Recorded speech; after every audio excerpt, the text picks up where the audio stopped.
ఫోటోల్లో అంతా బాగా పడిందా ఇన్స్పెక్టరు? మీ రహస్యాలన్నీ బట్టబయలయ్యేలా పడింది.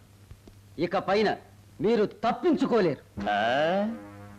చాలా గట్టివాళ్ళ ఉన్నావే. ఓ ఇన్స్పెక్టరు, మా రహస్యాలన్నీ తెలుసుకున్న నువ్వు అంత తేలిగ్గా బయటికి పోగలవా? మీ చేతులకు వేడిలు వేయించి చట్టానికి అప్పగించందే వదలను.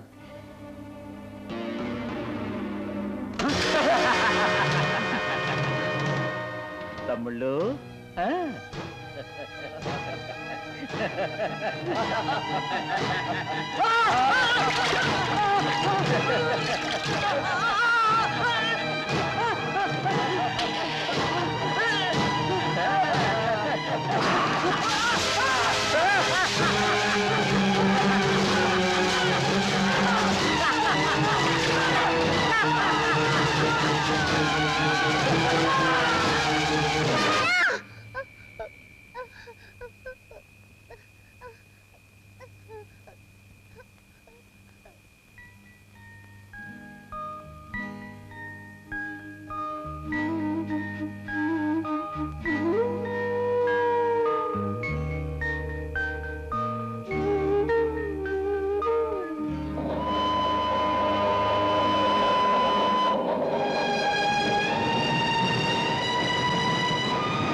పిల్ల కోతి రాయి ఎక్కడ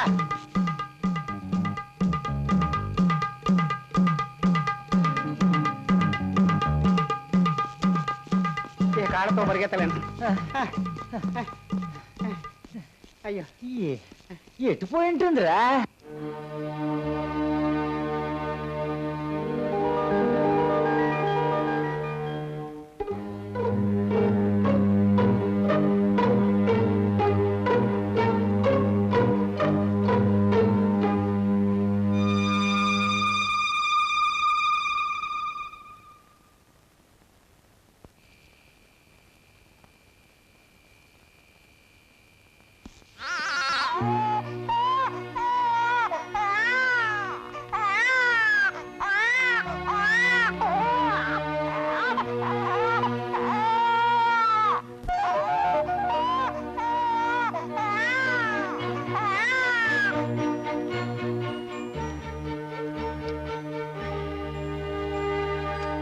అప్పలకొండ ఏమైనా సరే ఆ పిల్లని పట్టుకుని పెదపాలెం అనాథ శరణాలయంలో చేర్చేయాలి ఇవాళ. పిల్లని పట్టుకుందాం అంటే పక్కన కోతి కరిచేస్తుంది. పట్టుకోపోతే మన ఇన్స్పెక్టర్ కరుస్తాడే. మరి ఏమిటి చేయడం? మన ఇద్దరం వెళ్ళి అనాథ శరణాలయంలో చేరిపోవడం బెటర్. ఒరే అప్పలకొండ ఓ పని చెయ్యి, అనాథ శరణాలయాన్ని నువ్వు పట్టుకో, కోతి నువ్వు పట్టుకో, పిల్లని నేను పట్టుకుంటా. కోతిని పట్టు నేనేం చేయనండి. చెట్టు కట్టేరా. ఆ పని ఏదో మీరు చేయండి, పిల్లని నేను పట్టుకుంటా. రేయ్ సర్వీస్ తక్కువ సన్నా చదవా, నీకు చెప్పినట్టు చెయ్యి. అలా అరుస్తావేరా భయపడి వస్తుంటే.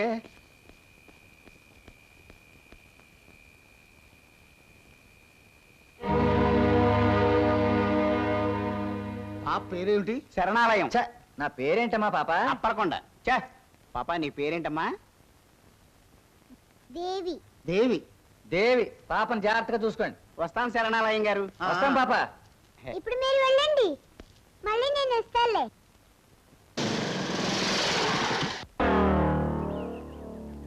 దారి కట్టం తప్పుకో. నన్ను తప్పుకోమనడం చాలా తప్పు. నేను దారి కాస్తే ఏ పిల్లైనా సరే నా దారిలోకి వచ్చి తీరాలి. అడ్డదారిలో నాకు అడ్డొచ్చే వాళ్ళెవరినైనా తప్పుకోవడమే కాదు, తప్పించడం కూడా నాకు అలవాటు. ఇలాంటి పొగరమొత్తు పోట్ల గిత్తలాంటి అమ్మాయిలంటే నాకు చాలా ఇష్టం. ఇలాంటి పోకిరి బజారు వెధవల్లాంటి మనుషులంటే నాకు ఇష్టం. ఒక్కరోజు ఈ నాగరాజు దగ్గరకు వచ్చావనుకో, ఇష్టం పెరిగిపోతుంది. ప్రతిరోజు వస్తానంటావు. ఇదేమిటో తెలుసా? చెప్పు. దీనితో ఒక్క దెబ్బ తిన్నావనుకో, నా మీద ఇష్టం తరిగిపోతుంది, మళ్ళీ నువ్వు నా జోలికి రావు.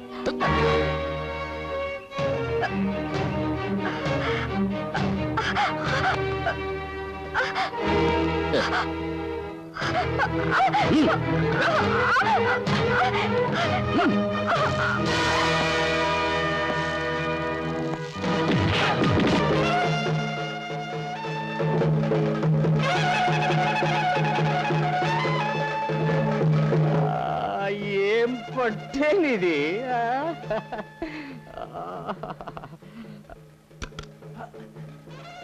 ఏరా, సమయం సందర్భం లేకుండా గౌడి గేదెలా లోపలికి వచ్చేయడమేనా? సెంటర్లో నిలబెట్టి హంటర్తో వాయించేయగలను. ఏమే సుందరి చెప్పు. ఈ తాగుమూతుడికి ఎన్నిసార్లు చెప్పినా బురకెక్కదు బాబు.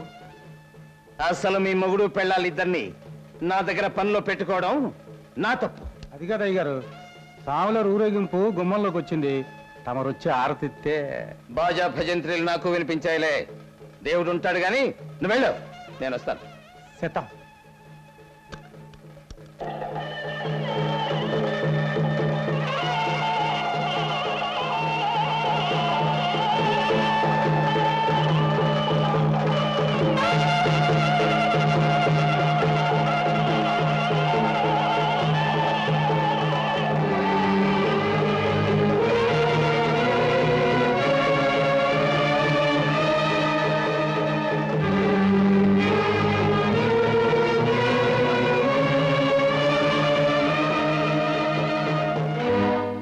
ఏదైనా పెద్ద యాక్సిడెంటా? నెంబర్ 1 యాక్సిడెంట్ అండి. కళ్ళు మూసి తెరిచేలాగా కళ్ళు చెదిరిపోయాయండి, నోరు తెరిచి అరిచేలాగా పార్ట్లన్నీ వేటికి ఊడిపోయాయండి. మిస్టర్ లింగరాజు, మీ తమ్ముడు బాడీలోని పార్ట్లని బట్టల మూట కట్టినట్టు కట్టేసి నా ముందు పరేశారయ్యా. ఆ చూసిన కంగారులో కన్ఫ్యూజ్ అయ్యి ఏ పార్ట్లు ఎక్కడ పెట్టి కుట్టానో గుర్తులేదు గాని మొత్తానికి పార్ట్లన్నీ లోపల పెట్టానా ఆహా పెట్టేసి కుట్టేసి బెడ్ మీద పడేసా. డాక్టర్ ఇంతకీ ఎలా ఉందంటారు? ప్రాణాలు ఇంకా పోలా, ఇంకా బ్రతికే ఉన్నాడు. చచ్చే వరకు గుండాకుండా చూసే బాధ్యత నాది. అంతవరకు బెడ్ మీదే ఉంచుతా, మీరేం కంగారు పడకండి. ఆ పైన భగవంతుడే ఉన్నాడు. వర్మ, మిమ్మల్ని కొట్టిన గ్యాంగ్ ఎవరా? అబ్బా, గ్యాంగులు ముఠాలు కాదండి, ఒకే ఒకడు సింగిల్ హ్యాండ్ తో వాయించేశాట. ఏమాయ్?